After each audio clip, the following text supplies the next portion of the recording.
Pandian store சீரியல்ல இனிய எபிசோட்ல என்ன நடக்குது அப்படின்னு பார்த்தீங்கன்னா, இப்ப ரொம்ப நேரம் ஆயும் சரவணன் வீட்டுக்கு வரவே இல்ல. நம்ம செந்திலும், கதிரும் வெளியே சரவணுக்காக வெயிட் பண்ணிக்கிட்டு இருக்காங்க. அங்க வர்ற கோமதி, "என்னடா இன்னும் சரவணன் வரலையா?" அப்படின்னு கேட்கும்போது, "வந்துருவாருமா" அப்படின்னு சொல்லிக்கிட்டு இருக்காங்க. கொஞ்ச நேரத்துல சரவணனும் வந்துடுறாப்புல. அதுக்கப்புறம் சாப்பிட்றதுக்கு அவங்க அம்மா வந்து கூப்பிடுறாங்க. ஆனா எதுவுமே பேச மாட்டேங்கிறாப்புல.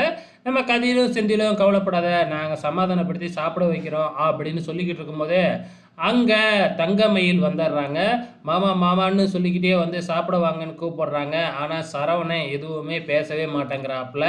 ஸோ கடைசியா என்ன நடக்குது அப்படின்னு பார்த்தீங்கன்னா, ரூமுக்குள்ள போனதுக்கப்புறம் நம்ம தங்கமயில் வந்து சரவணன்ட்ட பேச முயற்சி பண்றாங்க.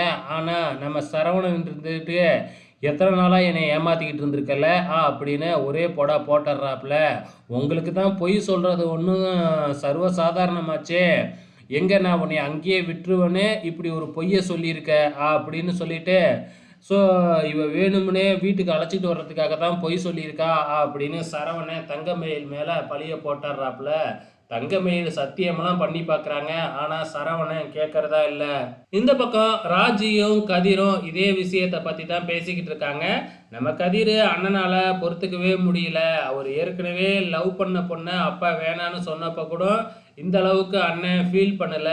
ஆனா இப்ப அந்த அளவுக்கு ஃபீல் பண்ணி அழுதுகிட்டு இருக்கிறாரு அப்படின்னு சொல்லிக்கிட்டு இருக்க, இந்த பக்கம் நம்ம ராஜி இருந்துகிட்டு அக்காவும் அழுதுகிட்டே தான் இருக்கிறாங்கன்னு சொல்ல, இப்படியே இவங்க 2 பேரும் இதே விஷயத்த தான் பேசுறாங்க. மறுநாள் காலையில சரவணன் தூங்கி ஏந்திரிக்கிறாப்புல. ஏந்திரிச்சா பக்கத்திலேயே தங்கமயில் தூங்காம உக்காந்துருக்கு. எழுந்திரிச்சதுக்கு அப்புறமும் வந்து பேசி பார்க்குறாங்க. ஆனா சரவணன், "இதுக்கப்புறம் நீ யாரோ நான் வேறோ. இந்த வீட்ல இருக்கிறவங்களுக்கு மட்டும் தான் நம்ம புருஷன் பொண்டாட்டி." இதே மாதிரி தான் நெறைய சீரியல்ல நம்ம பார்த்துருப்போம். படத்துலயும் பார்த்துருப்போம். அதே டயலாக்கே திருப்பி ரிப்பீட் அடிச்சுக்கிட்டு இருக்கிறாங்க இந்த பக்கம். ஸோ இதெல்லாம் ஒரு பக்கம் நடந்துகிட்டு இருக்கப்ப, இந்த பக்கம் குமாரவேல் வந்து ரொம்பவுமே ஃபீல் பண்ணிக்கிட்டு இருக்கிறாப்புல.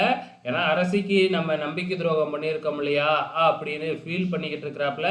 குமாரவேலு திருந்துவாரா? அப்படிங்கிறத பொறுத்திருந்து பார்க்கலாம்.